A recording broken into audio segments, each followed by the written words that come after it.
Hey everybody, my name is James. I am a video production specialist here at Videoguys. Thank you for joining us. It is Tuesday. It is about 3 o'clock Eastern, which means it is time for another episode of Videoguys Live. Today, we're just going to jump right into it. NDI had a booth at Infocom a couple weeks ago, and they announced some new features with NDI 6.2. And we thought that this would be a good time to not only just talk about some of those new features, but give a high-level overview of what NDI is and a beginner's guide to NDI, while we also talk about some of those new features and how excited we are to see them be implemented in studios going forward.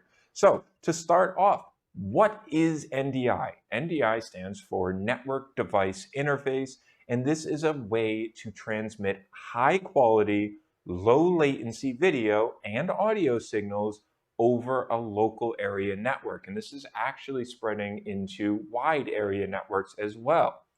When you pair a bunch of NDI devices with a network switch, you can put your NDI signals on your network and be able to access that anywhere on the local network and now even on a wide area network. Now, this is used in a ton of different workflows, broadcast systems, live streaming, video conferencing, digital signage, and more. Now, again, this is going to be a relatively high-level overview of the new features of NDI 6.2 and some of the different product categories, you could say, for devices that can be utilized with NDI.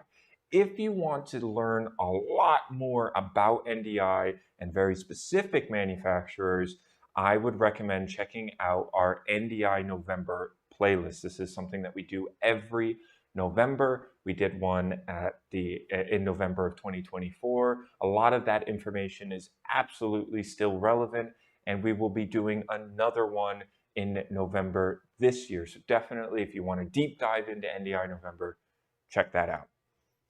First thing I wanted to talk about with NDI is NDI Tools. NDI Tools is a free suite of applications that are designed to introduce you to the world of IP and then also expand what you're doing with NDI.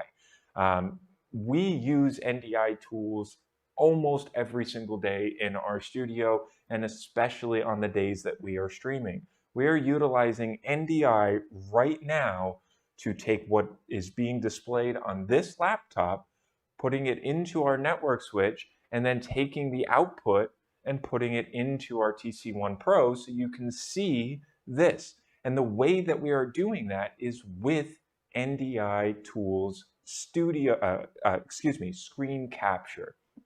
Screen capture is available in two flavors, full bandwidth and NDI HX.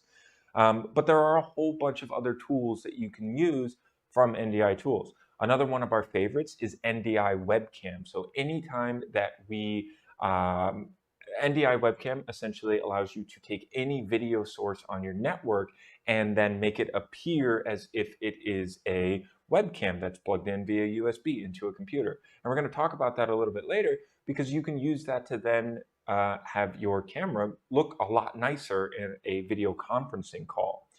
Studio Monitor is another one of the tools that we use a lot in our studio. Studio Monitor allows you to see your NDI video sources that are on your network, whether it's an output from your switcher or a PTZ camera or a screen capture with NDI screen capture. And the reason that I kind of wanted to start off with NDI Tools is because at Infocom, you may have heard that they added a new tool, and that is in the bottom right, and it's called Discovery. And so let's talk about some of the things that came out from Infocom with NDI 6.2, and then I also want to talk a little bit about NDI HX3. So with NDI 6.2 being released just last week, and the people at NDI talking about this at Infocom, they announced a new tool, which is Discovery. And this allows you to be able to monitor your video sources and also your video receivers. So up until now, you could not see your decoders or display monitors in any of the NDI tools. You could see everything that was transmitting or sending a signal like a camera or screen capture or something like that, but you couldn't see the stats of things that are receiving and or converting those video signals. So a decoder, something like a bird dog play. Now you can see the stats such as resolution, frame rate, bit rate, bandwidth usage, that device is using, even though it is a receiver, not a sender. They also demoed off HDCP, and it is now possible with NDI 6.2. If you want to learn more about HDCP, you can actually fill out a form right on NDI's website in order to do that. Some other just high-level features that came with NDI 6, not necessarily 6.2, but NDI 6, is HDR, taking advantage of high dynamic range cameras like Canon and Panasonic with their high dynamic range, getting the best image quality possible. Speaking about image quality, also having 10-bit color, so you can match that image quality with SDI. And then also with NDI 6, wide area network connectivity is now able to be embedded in cameras. If I go back to this slide with NDI Tools, NDI Bridge is one of those tools. And what NDI Bridge does is it allows you to bridge two networks together. So you can have a camera at location A and bridge it with location B, and now location B can see the video from the camera in location A. When you do that, though, you have to have a computer be the host. With the new wide area network connectivity being embedded in cameras, the camera can directly send that NDI signal to Studio B. So that's very cool. The other thing that I wanted to quickly mention on this slide is NDI HX3 is the latest version of the transmission protocol.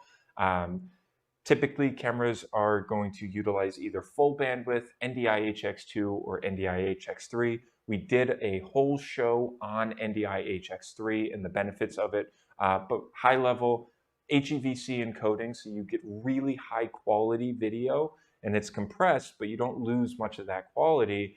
And because it's still being compressed, it uses much less bandwidth on your network. And with that being said, that means that you can get some wireless PTZ cameras now, like the bird dog cameras, which we will talk about in a minute here. Now we're talking about putting all of these NDI devices on your network. Well, how do you do that? And the simplest answer is you need a network switch. Now, we always recommend the Netgear M4250 line of network switches. We're using one in our studio here today. Now, the M4250 line of network switches are specifically designed for AV over IP. Not necessarily specifically for NDI, but they do have protocols for NDI, for Dante, and some of even their higher end switches now support SMPTE 2110, which is very cool. Now, the Netgear switches are very handy because they come with a free software called Engage, where you can set up those profiles. So if you know that you're going to be using NDI for some of your video cameras, but then using Dante for your audio, you can have profiles for both NDI and Dante on a single switch and be able to easily choose which port is doing what from the Engage software. And again, these are designed with video in mind. All of the Netgear network switches are rack mountable except for the desktop mounts, but they come with little rails on them so you can. The desktop models specifically are extremely quiet because they don't even have any fans in them, and they're meant to be in a smaller studio. And again, the M4250 switch acts as a hub for all of your devices to be able to communicate to each other. And if you don't believe me, this is actually a diagram from a trade show that we did at InfoComm. So you can see there are a ton of devices connected to that network switch right in the middle of that diagram. And all of those devices can now communicate and interact with each other. So that's how you get all of your NDI devices to connect. One other thing I want to mention with the M4250 switches is most, if not all of them, are PoE compatible, so you can also power your devices. Now, we're talking about devices. What kinds of devices can be utilized in an NDI workflow? And we're going to go through these in order. Cameras, PTZ controllers, encoders and decoders, switching software and hardware, and then recording software and hardware. And we're going to bring it back full circle with NDI Tools, talking about conference calls. So why would you want a PTZ camera that is NDI compatible in your studio workflow? Simple answer is because you can use just one cable to power that camera, to control that camera, and to send video over it. Now, typically when you're thinking of a camera in a studio, you're thinking most likely either SDI or HDMI, which is just a point-to-point transmission protocol, and that's just sending your video. But because you're using AV over IP with NDI, you're using an Ethernet cable, which can provide power from the network switch to whatever device you're using, albeit a PTZ camera or an encoder or decoder or controller. But you can also send controls over that single cable to the camera, and then also take the video from the camera to put onto your network. So all of that is being done through one standard Cat6 Ethernet cable. And again, now that that video is on the network, you can display that video or access that video from anywhere on your network. And then, yeah, you can route it different places.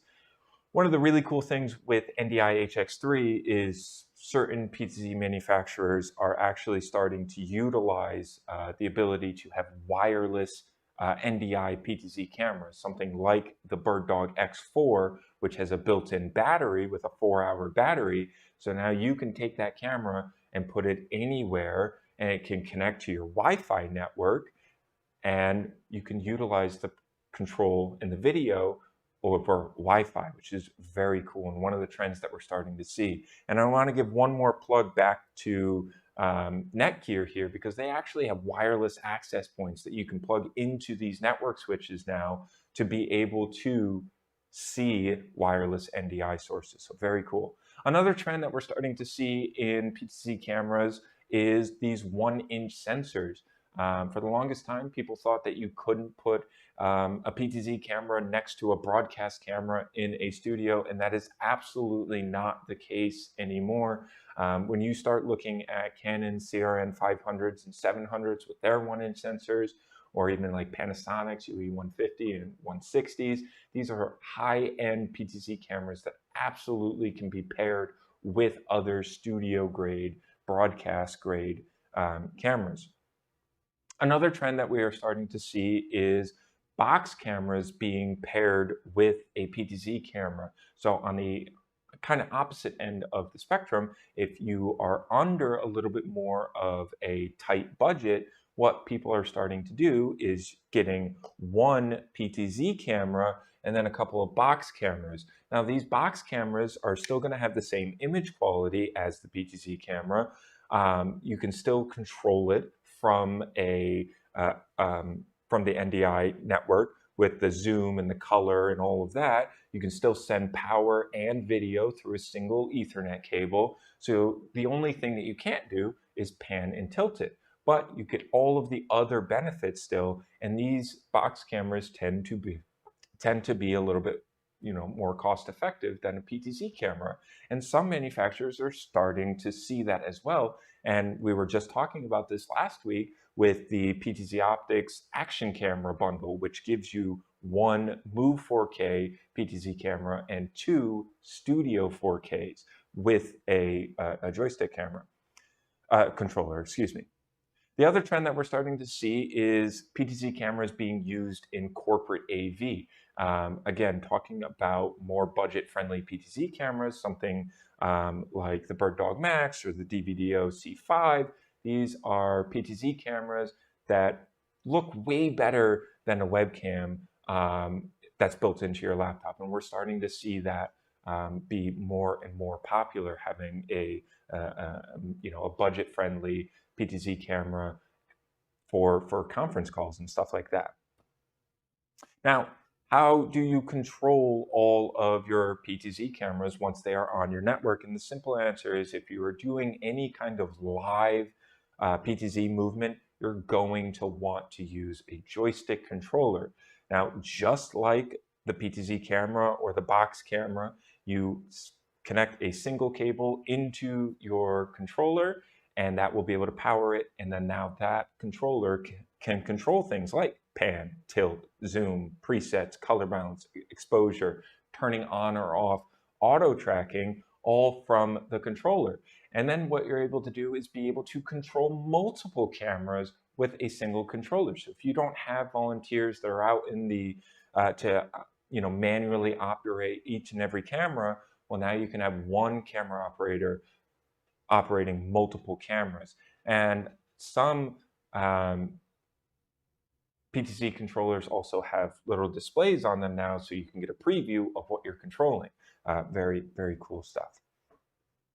Another way that you can control your PTZ cameras is through software a lot of the time. NDI Studio Monitor, which is part of NDI Tools, we mentioned at the top of the show, allows you to control your cameras with a virtual joystick.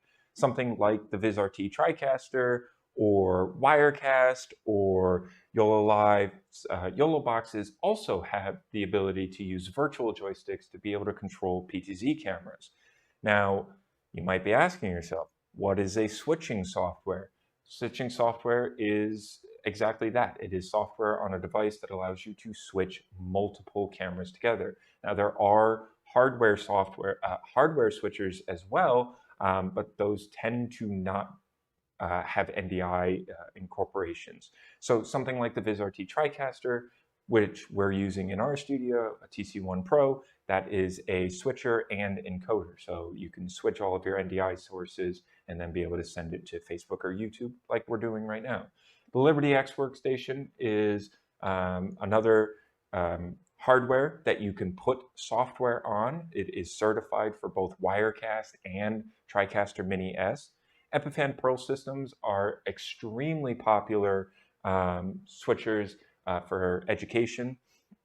And then YOLO Live's YOLO Box Extreme is something that is really cool because it comes with an NDI license too. It's the first YOLO box to come with an NDI license, and you can actually have about 6 to 8 NDI sources connected to this all-in-one portable monitor, switcher, encoder, recorder.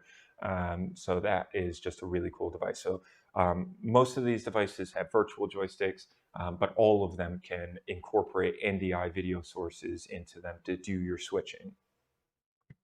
Now, let's say you have a camera that is not NDI compatible, but you want to bring it into your NDI workflow, and that is when an NDI encoder would come into play. They also make NDI decoders, but let's talk about encoders first. So an encoder takes a baseband signal, whether it's HDMI or SDI, and then converts it to NDI to be able to be seen by any other NDI compatible device on your network. So in this example, we have a Canon XA60 camcorder that is not an NDI camcorder, taking the HDMI out of it, plugging it into a KiloView N50, taking the Ethernet out of the N50, plugging that into your network switch, which is already connected to your switcher. In that example, that is a TriCaster. And now that Canon camcorder can be seen by the TriCaster and be able to switch it into the show. Now, you could use HDMI and just go directly into your switcher, but HDMI is going to be limited to 20 or 25 feet. With NDI, you're putting that camera on your network, so now you can actually have that video feed show up anywhere in your network. And the reverse is true with an NDI decoder. So in this case, you're taking the main program feed out of your switcher. In this case, in this example, we're talking about Wirecast.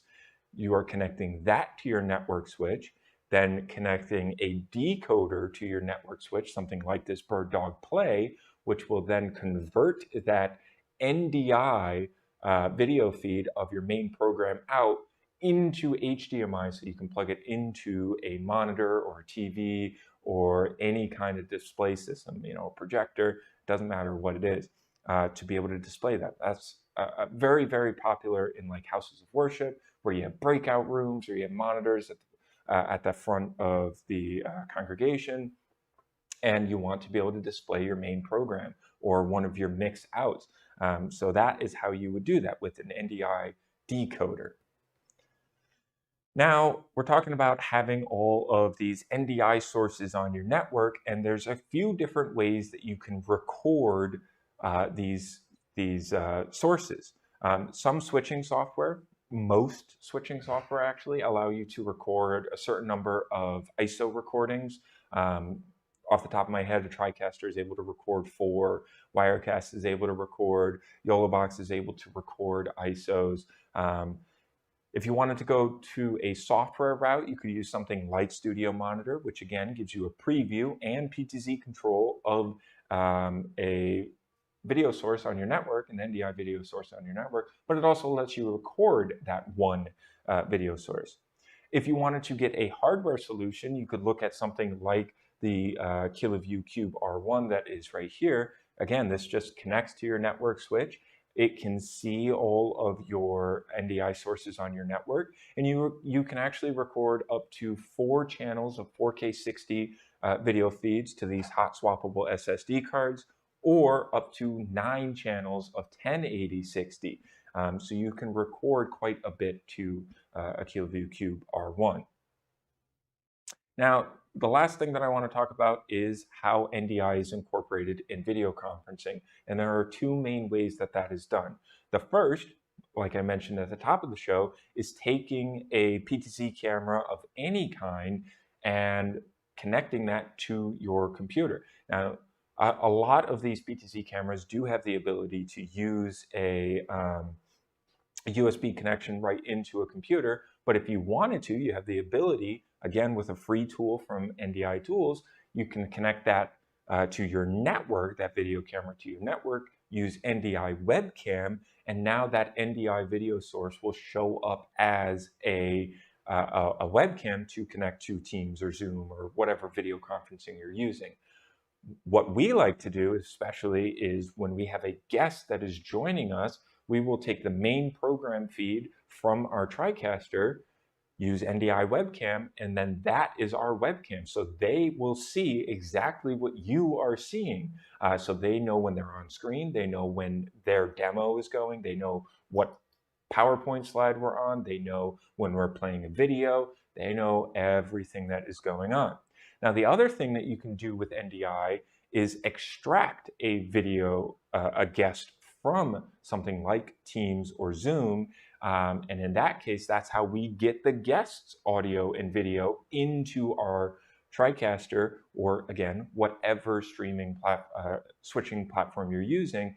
It will just show up as an NDI source on your network. You can pull them in, and both Zoom and Teams will give you isolated audio channels. So even if there's multiple people in the call, you're only getting the person that you want.